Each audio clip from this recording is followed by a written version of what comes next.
안녕하십니까. 오성물류 컨설팅 박병선 주임 이형건 대리입니다. 네.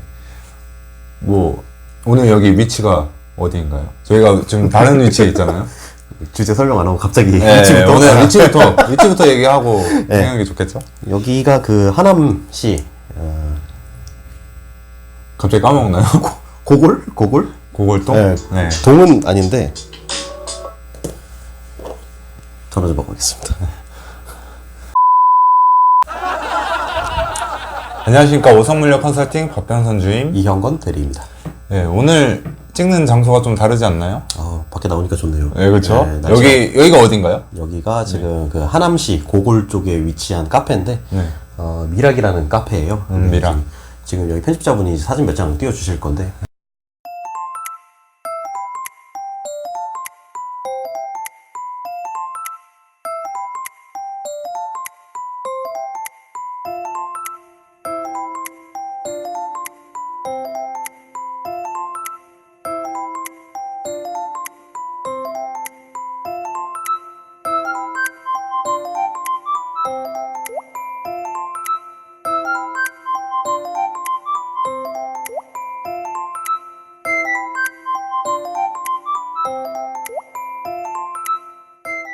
한옥을 베이스로 해서 안쪽에도 굉장히 이게 장소가 잘 돼 있고 그다음에 바깥쪽에도 좀 예쁘게 잘 꾸며놨어요. 나중에 이제 식사 후에 뭐 차 한잔 하시거나 혹은 이제 뭐 담소를 나누시러 오시기에 굉장히 좋은 카페가 아닌가 그렇게 생각이 듭니다. 네. 여기 약간 마음이 편안해지나요? 아무래도 이 전통 가옥을 베이스로 하면은 굉장히 친근감이 많이 느껴지는 것 같아요. 저희가 아무래도 뒤쪽에도 한국 사람이다 보니까. 그렇죠. 피는 보석입니다. 네. 오늘은 이제 영상 찍게 된 이유가 이제 지입 가이드 3편을 찍잖아요. 그렇죠. 지입 가이드가 어떤 뜻인지 이야기를. 저희가 이제 그 처음에 지입을 준비하시는 분들, 화물차로 이제 내가 돈을 벌고 싶다 하시는 분들이 정보를 접할 수 있는 곳이 그렇게 많진 않아요. 그렇죠. 뭐 여기저기 이제 포털 사이트에 지입이라고 치면은 굉장히 사기 글도 많이 뜨고 네, 그렇기 때문에 많죠. 어디서부터 어떻게 알아야 될지 잘 모르시는 분들을 위해서 저희가 일종의 가이드라인을 제시를 해드리기 위해서 이 지입 가이드라는 영상을 올리게 되었습니다.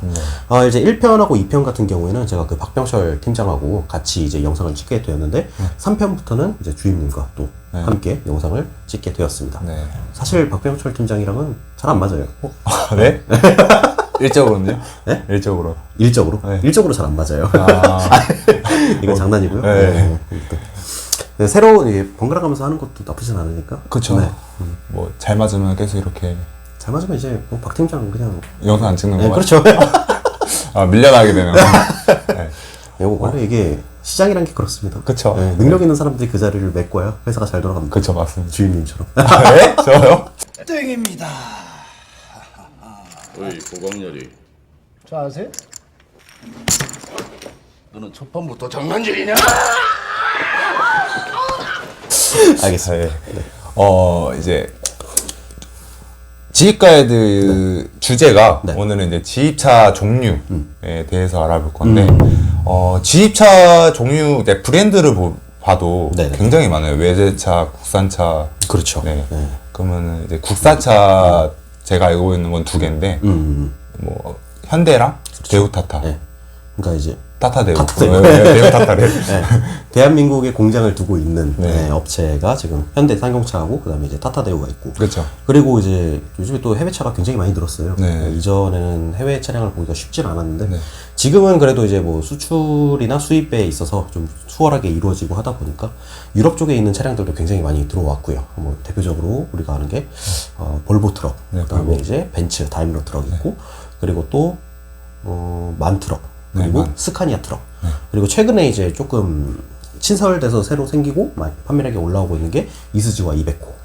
요거까지 포함하면은 통상적으로 몇 개죠? 8개 업체 정도. 8개 정도. 네. 저희가 알고 있는 것만 8개 업체고 또 이것 말고도 다른 트럭 업체가 들어올 수도 있어요. 네.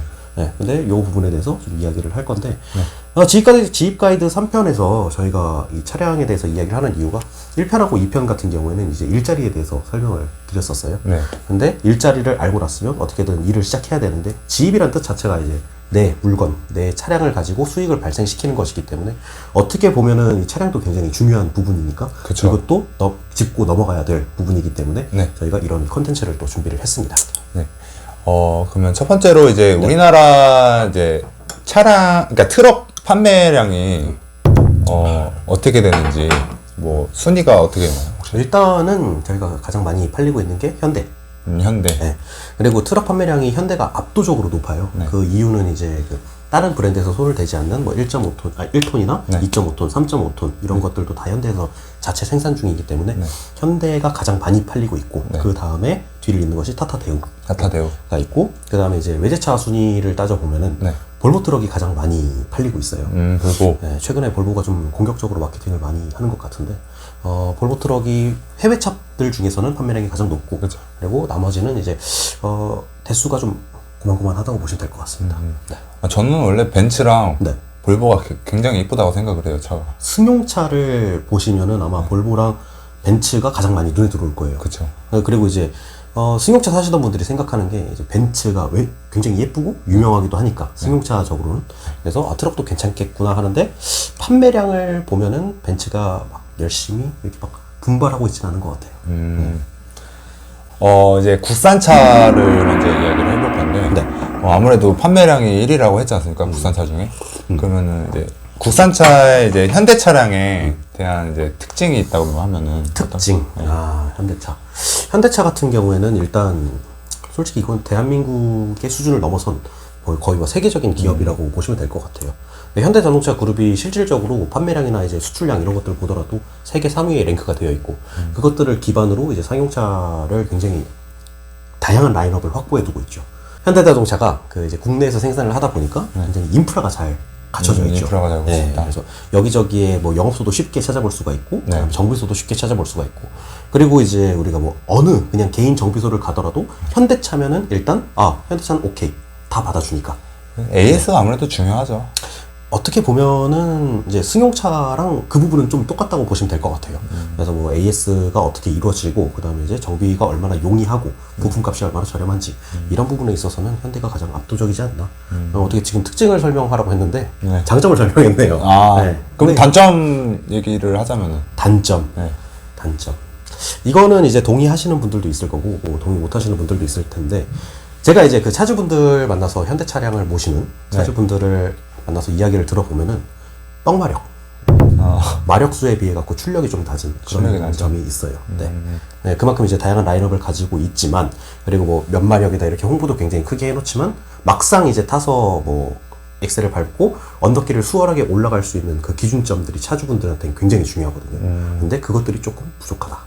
부족하다. 이렇게 설명을 드릴 수가 있을 것 같아요. 근데 이제 차량을 보면은 뭐 사람마다 개인 차가 있잖아요. 느끼는 게. 그렇죠. 이 차가 뭐 좋은 것 같은데 아니면 싫다 이런 사람들이 많은데 대리님이 생각하시기에는 뭐 개인적인 의견이 있다면은 개인적인 의견? 네. 잠시만요. 현대 같은 경우에는 일단 그 라인업을 먼저 봐야 되는데 괜찮아요. 라인업을 보셔야 되는데 그 현대가 일단 1톤 포터부터 시작을 해서 그 다음에 2.5톤, 3.5톤을 장악하고 있는 마이티가 있고 이거는 뭐 거의 독보적이라고 보시면 될 것 같아요.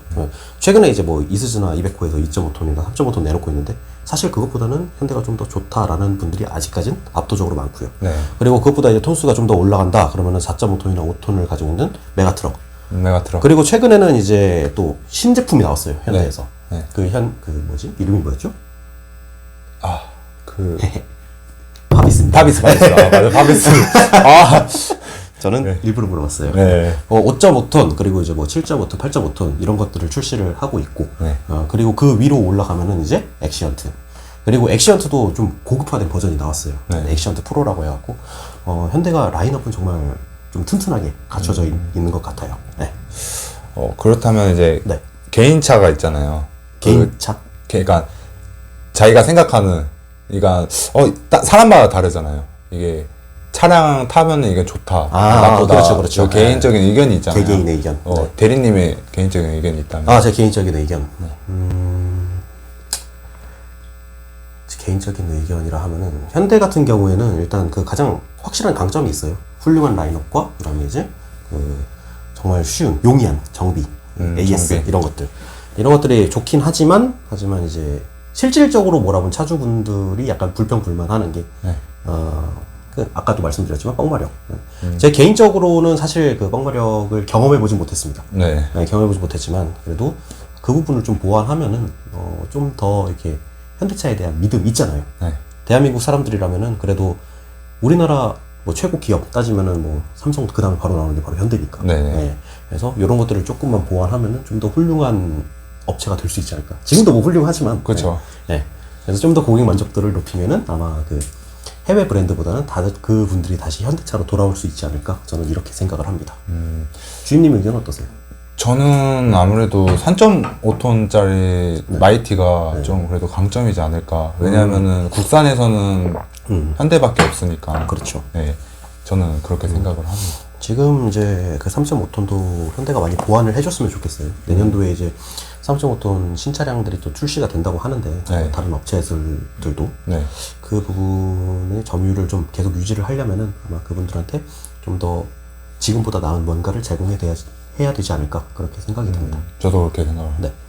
네, 뭐 두 번째로는 이제 타타대우. 그렇죠. 네, 타타대우가 있는데 네. 특징 있을까요? 타타대우. 네. 일단 타타대우는 우리나라 회사가 아닌 건 알고 계시죠?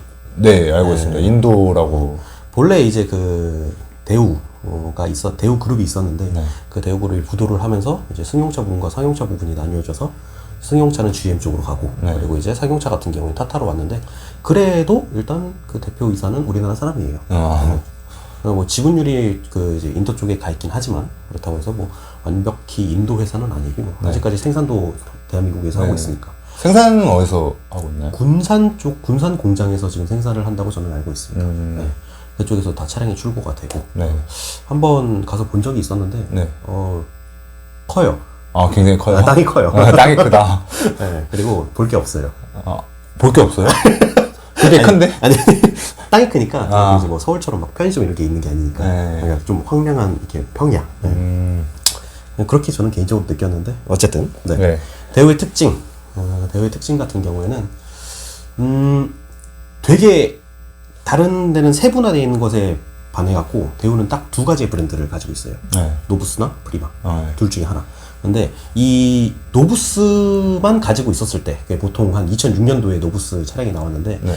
이때도 굉장히 좀 새로운 어떻게 보면 기술 혁신 이런 것들로 느껴졌었는데 지금 최근에 와서 또 프리마라는 차량을 내놨잖아요. 네. 어떻게 보면은 그것보다 좀 더 발전된 형식의 차량을 내놨는데 네. 대우 같은 경우에는 제 개인적인 생각이라고 말씀드릴게요. 네. 가격에 비해서 굉장히 효율성이 좋아요. 가격에 비해서. 네. 그래서 어떻게 보면은 좀 타사보다 저렴한 가격. 네. 요게 또 특징으로 잡을 수 있겠네요. 단점. 있을까요? 네. 타타 대회 단점. 네. 단점이라 하면은 저는 예전에 그 네. 타타 대우의 그 짧은 AS 기간 네. 이게 조금 불만이 있었어요. 얼마나 짧나요? 신차를 사더라도 신차 같은 경우에 2년에 20만 킬로라고 알고 있었는데 굉장히 짧네요. 그렇죠. 보통 이제 화물차 운행 키로수가 한 달에 뭐 적게 하시는 분들은 뭐 6천, 7천, 많이 하시는 분들은 15,000까지 그리고 뭐 18,000까지 하시는 분들도 있는데 네. 근데 그거에 비하면 거리도 굉장히 짧고 연수도 굉장히 짧았다라고 생각이 들었었는데 근데 요즘에 또 대우가 많이 달라지긴 했어요. 갑자기 이제 저한테 딱 얘기를 해주시는 분이 있는데 신차를 사게 되면은 5년 무제한이라고 저한테 설명을 해주시는 거예요. 5년 무제한이요? 네. 좀 당황했죠. 아니, 5년 무제한 이게 말이 되나 했는데 네. 진짜 보니까 그렇게 적혀 있더라고요. 네. 5년 동안 그리고 대신에 이제 5년 무제한은 핵심 부품 예를 들었고 엔진이나 그다음에 이제 뭐 동력 전달하는 미션 이런 것들이 5년 무제한이고 일반 부품 같은 경우는 어떻게 됩니까? 라고 물었을 때 그때는 3년 무제한. 3년 무제한. 네. 이 부분은 좀 굉장히 좀 칭찬해 줘야 되지 않을까 저는 이렇게 생각을 하고 있습니다. 네. 국산차는 거의 AS는 뭐 편리하다고 보면은. 그렇죠.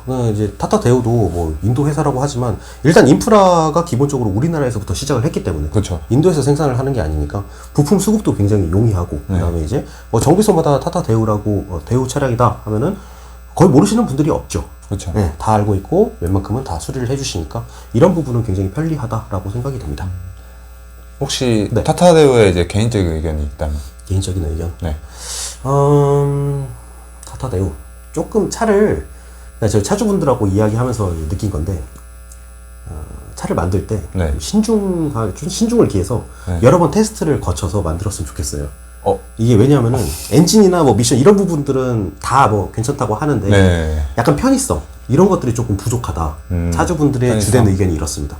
그래서 뭐 보통 이제 물론 마력수도 중요해요. 엔진 힘도 중요하고 출력도 중요하지만 그에 못지않게 이제 차주분들은 거의 대부분의 시간을 차 안에서 보내시잖아요. 네. 그만큼 이제 편의성도 중요한데 그 편의성 부분이 조금 부족하지 않다. 만약에 이제 편의성을 조금 보완하고 차주분들이 이 차 정말 괜찮다라는 생각이 들면은 아마 점유율을 좀 더 높일 수 있지 않을까? 저는 이렇게 생각을 하고 있습니다. 주인님 의견은 어떠십니까? 저도 뭐 같은 의견인데, 저도 예비 차주분들 만나면서 이제 대우 차량 안을 보면은 거의 좀 약간 이렇게 별론데 라고 생각을 많이 하세요. 안에 뭐 자는 공간이라던가 뭐 에어컨, 뭐 무시동 에어컨이나 이런 거에 대해서 굉장히 조금 꺼려 하시는 약간 별로 만족하지 않으신 반응인데 그런 것도 좀 잘 만든다고 하면은 그렇죠. 저는 좋은 차라고 생각을 합니다. 대우가 확실히 그 가격 대비해서 엔진 출력도 괜찮고 네. 이런 것들은 장점으로 꼽힐 수가 있는 것 같아요. 네, 맞아요. 이제 이렇게 국산 차량을 알아봤는데, 그 다음에 이제 외제차를 알아볼 겁니다.